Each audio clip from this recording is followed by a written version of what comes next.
Time, in its relentless and inexorable march, often feels like a seamless river.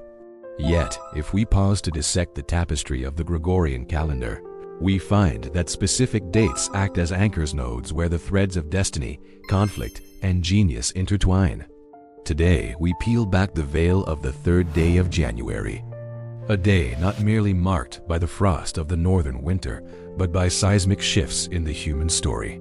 From the birth of oratorical titans to the fracturing of religious monoliths and into the digital frontiers of the modern age, January 3rd stands as a testament to the transformative power of the human spirit.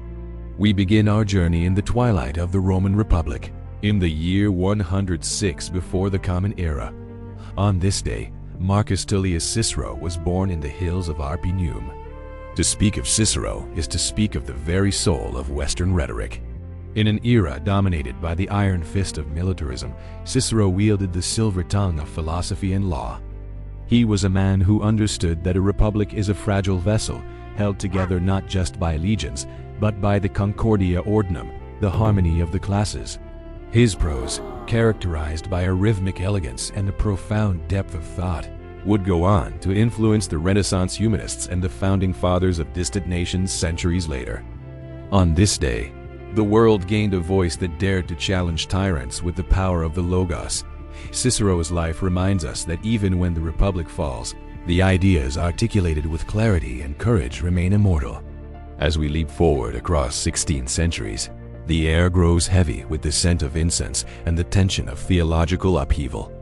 January 3, 1521, Pope Leo X issues the papal bull De Set Romanum Pontificem. With a stroke of a pen, Martin Luther, the recalcitrant monk from Wittenberg, is officially excommunicated from the Catholic Church. This was no mere administrative dismissal. It was the formal ignition of the Protestant Reformation. By casting Luther out, the ecclesiastical hegemony of Rome inadvertently catalyzed a fragmentation of Christendom that would redefine European geopolitics, literacy, and the very concept of individual conscience. The Janus-faced nature of this day is evident. While one door closed for Luther, 1,000 doors of inquiry and dissent swung open for the Western world. It was a moment where dogma collided with the burgeoning spirit of the Enlightenment. Shift your gaze now to the frozen landscape of New Jersey, 1777. The American Revolution teetered on the precipice of oblivion. The Continental Army, bedraggled and weary, faced the formidable might of the British Empire. On the morning of January 3rd, General George Washington executed a maneuver of sublime tactical brilliance at the Battle of Princeton. By outflanking Cornwallis under the cover of darkness, Washington secured a victory that was more than strategic. It was psychological. It breathed life back into the dying embers of the Revolution. On this day, the dream of a sovereign democracy moved from the realm of idealistic rhetoric to the harsh reality of military viability. The frost of Princeton became the forge in which a new nation's resolve was tempered. In the year 1892, in Bloemfontein, South Africa, a child was born whose imagination would eventually construct a new mythology for the English-speaking world. John Ronald Reuel Tolkien. Tolkien was not merely an author. He was a philologist who understood that language is the bedrock of culture. By weaving together the linguistic threads of Old Norse, Anglo-Saxon, and Finnish, he birthed the secondary world of Middle-earth. On January 3rd, the seeds were sown for a literary odyssey that explored the perennial struggle between light and shadow, the corruption of power, and the quiet heroism of the small. Tolkien taught us that through subcreation, we might glimpse the eternal truths of our own existence. As the mid-20th century dawned, the geopolitical map of the United States underwent a significant expansion. On January 3, 1959, President Dwight D. Eisenhower signed the proclamation admitting Alaska as the 49th state of the Union. Often referred to as the last frontier, Alaska brought with it a vastness that defied the American imagination, a rugged expanse of tundra, glaciers, and untapped resources.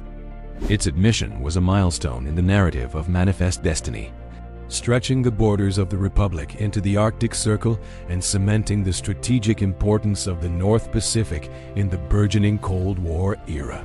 Finally, we arrive at the dawn of a new paradigm. January 3, 2009. An anonymous entity known as Satoshi Nakamoto mined the Genesis block, the first block of the Bitcoin network. Embedded within the code was a poignant headline from the Times: Chancellor on brink of second bailout for banks. This was not just the birth of a digital currency. It was a philosophical provocation. It was a challenge to the centralized financial architectures that had governed human exchange for centuries. On this day, the concepts of decentralization, cryptographic sovereignty, and immutable ledgers were unleashed upon the world. Whether viewed as a speculative frenzy or a technological revolution, the inception of the Genesis block on January 3rd altered the trajectory of global economics forever. As the sun sets on our reflection of January 3rd, we are reminded that history is not a collection of dead dates, but a living, breathing dialogue between the past and the present. From Cicero's eloquence to Satoshi's code, this day serves as a microcosm of human endeavor, a day of birth, of defiance, of victory, and of innovation. What will the next January 3rd bring? That remains unwritten.